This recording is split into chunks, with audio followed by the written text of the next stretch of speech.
క్షమాపణ అనేది మనిషిని కలుపుతుంది. ద్వేషం భేదం అనేది మనిషిని విభజించి ముక్కలుగా విభజించేలా చేస్తుంది, సమాజాన్ని విడదీస్తుంది. కక్ష పగ. కానీ క్షమాపణ మనిషితోటి కలుపుతుంది.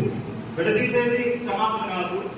ఆ ద్వేషం మనుషుల్ని విడదీస్తుంది, కోపం మనిషిని విడదీస్తుంది. అన్నకి తమ్ముడు కాకుండా చేస్తుంది, తమ్ముడిని అన్న కాకుండా చేస్తుంది, భార్యని భర్త కాకుండా చేస్తుంది, తల్లిదండ్రులకు పిల్లలు కాకుండా చేస్తుంది. కాబట్టి ద్వేషం అనేది చాలా చాలా ప్రమాదకరమైనటువంటి అంశం. ఈ దేశం వల్ల ఎంతో మంది ఒకరు చంపుకుంటున్నారు.